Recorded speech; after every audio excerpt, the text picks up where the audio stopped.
दोस्तों, आज की कहानी है नीलकंठ के दर्शन। गंगापुर गांव में दशहरा बहुत धूमधाम से मनाया जाता है। 9 दिन तक गांव के मंदिर के पुजारी गांव की चौपाल पर कथा सुनाते थे। दशहरे के दिन मैदान में रावण का पुतला बनाकर उसमें बम पटाखे लगाकर जलाते थे। एक दिन कथा सुनाते हुए पंडित जी ने कहा, दशहरे के दिन जो व्यक्ति नीलकंठ के दर्शन करता है, भगवान शिव उसकी हर मनोकामना पूरी करते हैं। पंडित जी जब यह कथा सुना रहे थे, उस समय विपुल भी वहाँ था। विपुल पढ़ने लिखने में बहुत कमज़ोर था। कुछ दिनों बाद उसकी 10वीं की परीक्षाएं शुरू होने वाली थीं। पंडित जी की बात सुनकर विपुल बहुत खुश हुआ। उसके मन में खुशी के लड्डू फूटने लगे। 2 दिन बाद दशहरा था। विपुल ने उस दिन नीलकंठ के दर्शन कर परीक्षा में उत्तीर्ण होने की योजना बनाई। दशहरे के दिन सूरज उगने से बहुत पहले विपुल ने घर के आंगन में खड़ी साइकिल उठाई और जंगल की ओर चल दिया। गांव से 1 किलोमीटर की दूरी पर घना जंगल था। उस जंगल के पास एक छोटी सी नदी बहती थी। नदी के कारण जंगल दूर दूर तक फैल गया था। जंगल के पास पहुंचकर विपुल ने साइकिल को एक पेड़ के सहारे खड़ा किया और नीलकंठ की खोज में पैदल ही चल दिया। विपुल जंगल में बहुत देर तक चलता रहा, लेकिन उसे नीलकंठ कहीं दिखाई नहीं दिया।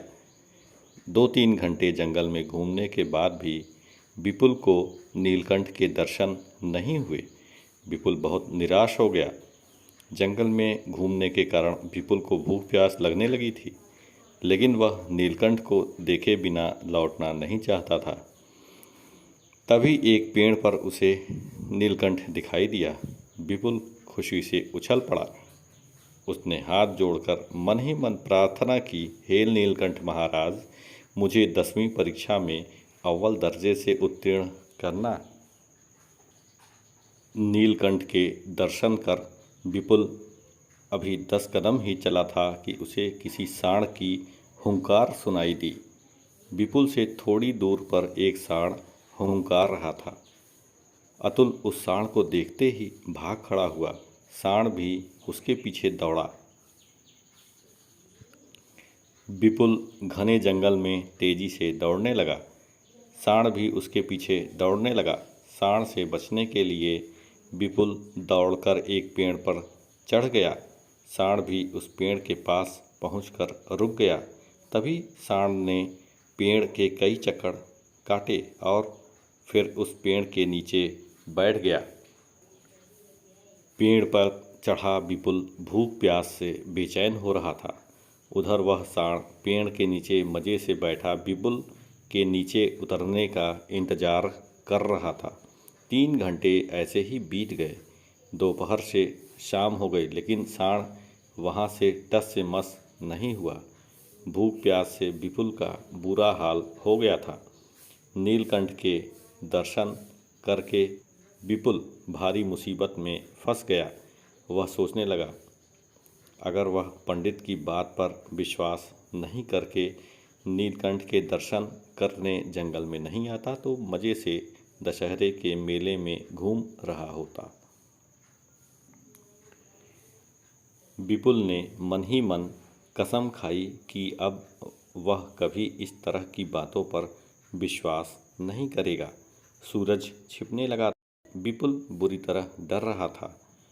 अंधेरा होने पर जंगल से बाहर जाना भी मुश्किल हो जाएगा और अंधेरे में जंगली जानवरों के आने का खतरा बढ़ जाएगा। अभी विपुल यह सोच रहा था कि तभी सांड उठा और एक ओर चल गया। सांड के जाने के 10 मिनट बाद विपुल पेड़ से उतरा और जंगल से बाहर की ओर दौड़ पड़ा। किसी तरह से पेड़ के पीछे पहुंचकर उसने अपनी साइकिल उठाई और गांव की ओर चल दिया। उसने अब तय कर लिया था कि अब वह खूब मेहनत करेगा और कक्षा में अव्वल आकर दिखाएगा। दोस्तों, आपको यह कैसी कहानी लगी, इसके लिए हमें कमेंट करें। धन्यवाद।